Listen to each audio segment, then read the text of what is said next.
Back to my channel.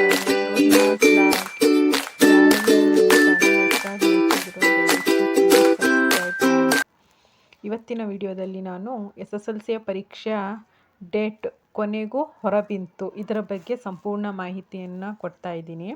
SSLC result fix, ಪರೀಕ್ಷಾ result date fix ಆಗಿದೆ. ಯಾವಾಗ ಫಲಿತಾಂಶ ಯಾವ ರೀತಿ ಪ್ರಕಟಣೆ ಮಾಡ್ತಿದ್ದಾರೆ ಅನ್ನೋದನ್ನು ಈ ವಿಡಿಯೋ ಪೂರ್ತಿ ನೋಡಿ, ವಿಡಿಯೋದಲ್ಲಿ ಗೊತ್ತಾಗುತ್ತೆ. ನಮಸ್ಕಾರ ಸ್ನೇಹಿತರೆ, ನಮ್ಮ ಮಾಧ್ಯಮದ ಮತ್ತೊಂದು ಹೊಸ ಲೇಖನಕ್ಕೆ ನಿಮಗೆ ಸ್ವಾಗತ. ಈ ಲೇಖನದಲ್ಲಿ ನಿಮಗೆ ತಿಳಿಸುತ್ತಿರುವ ಮಾಹಿತಿ ಏನೆಂದರೆ SSLC ರಿಸಲ್ಟ್ 2024 ಬಗ್ಗೆ ಬಂದಿರುವ ಹೊಸ ನ್ಯೂಸ್ ಅಪ್ಡೇಟ್ ಬಗ್ಗೆ ಮಾಹಿತಿ. SSLC ರಿಸಲ್ಟ್ ಡೇಟ್ ಫಿಕ್ಸ್ ಬಗ್ಗೆ ಹಲವು ಜಾಲತಾಣಗಳಲ್ಲಿ ಇವತ್ತು ರಿಸಲ್ಟ್ ಬಿಡುತ್ತಾರೆ ಎಂಬ ಮಾಹಿತಿ ಹೊಂದಿರುವ ಒಂದು ಘೋಷಣೆ ಪತ್ರ ವೈರಲ್ ಆಗಿದೆ. ಇದು ನಿಜನಾ ಅಥವಾ ಸುಳ್ಳ ಎಂಬ ಪ್ರಶ್ನೆಗೆ ಉತ್ತರ ಇಲ್ಲಿ ಕೊಡ್ತಾ ಇದ್ದೀನಿ. ಹೌದು ಗೆಳೆಯರೇ, ಹಲವು ಜಾಲತಾಣಗಳಲ್ಲಿ ಇವತ್ತು SSLC ರಿಸಲ್ಟ್ ಪ್ರಕಟಣೆ ಮಾಡುತ್ತಾರೆ ಎಂದು ಹೇಳಿದ್ದಾರೆ. ಆದರೆ ಈ ಮಾಹಿತಿ ಸುಳ್ಳು. ಇವತ್ತು ಸೋಷಿಯಲ್ ಮೀಡಿಯಾದಲ್ಲಿ ಪಂಜಾಬ್ ರಾಜ್ಯದ SSLC ರಿಸಲ್ಟ್ ಬಿಡುಗಡೆ ಘೋಷಣೆ ಪತ್ರ ಹರಿದಾಡುತ್ತಿದೆ.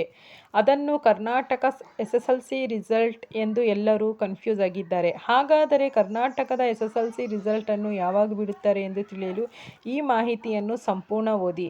ಇವತ್ತು ನಮ್ಮ ಮಾಧ್ಯಮದಲ್ಲಿ SSLC ಪರೀಕ್ಷೆ ರಿಸಲ್ಟ್ ಡೇಟ್ ಯಾವಾಗ ಫಿಕ್ಸ್ ಮಾಡಿದ್ದಾರೆ ಎಂದು ಮಾಹಿತಿಯನ್ನು ತಿಳಿಸಿದ್ದೇವೆ. ಇನ್ನು ಮುಂದೆ SSLC ರಿಸಲ್ಟ್ ಬಗ್ಗೆ ತಕ್ಷಣ ಎಲ್ಲ ಮಾಹಿತಿ ಬೇಕಾದರೆ ನಮ್ಮ ವೆಬ್ಸೈಟ್ಗೆ ಭೇಟಿ ನೀಡಿ.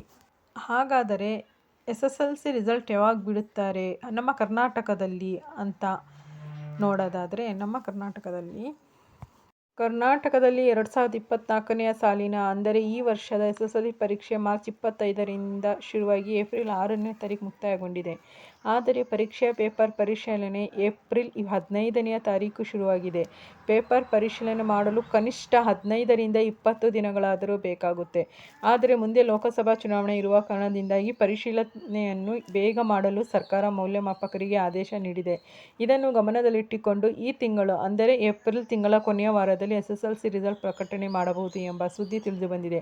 ಅದಕ್ಕಾಗಿ ಅಲ್ಲಿಯವರೆಗೆ ಯಾವುದೇ ವಿಷಯಕ್ಕೆ ಗಮನ ಕೊಡದೆ ಸರ್ಕಾರದ ಆದೇಶಕ್ಕಾಗಿ ವಿದ್ಯಾರ್ಥಿಗಳು ಕಾಯಬೇಕಾಗಿ ತಮ್ಮಲ್ಲಿ ನಾನು ವಿನಂತಿ ಮಾಡಿಕೊಳ್ಳುತ್ತಿದ್ದೇನೆ. SSLCಯ ಪರೀಕ್ಷೆ ಏಪ್ರಿಲ್ 6ನೇ ತಾರೀಕು ಮುಕ್ತಾಯಗೊಂಡಿದೆ ಮತ್ತು ಈ ಪೇಪರ್ ಪರಿಶೀಲನೆ ಕಾರ್ಯಕ್ರಮ 15ನೇ ತಾರೀಕಿನಿಂದ ಶುರುವಾಗಿದೆ. ಈ ಪೇಪರ್ ಪರಿಶೀಲನೆ ಮಾಡಲು 15ರಿಂದ 20 ದಿನ ಬೇಕಾಗಿದೆ. ಹಾಗಾಗಿ ನಿಮ್ಮ ರಿಸಲ್ಟು ಏಪ್ರಿಲ್ 28, 29 ಈ 2 ದಿನಗಳಲ್ಲಿ ಪ್ರಕಟಣೆಯಾಗುವ ಸಾಧ್ಯತೆ ಇದೆ. ನನ್ನ ಚಾನಲ್ ವೀಕ್ಷಣೆ ಮಾಡೋದಕ್ಕಾಗಿ ತುಂಬ ಧನ್ಯವಾದಗಳು. Please subscribe my channel.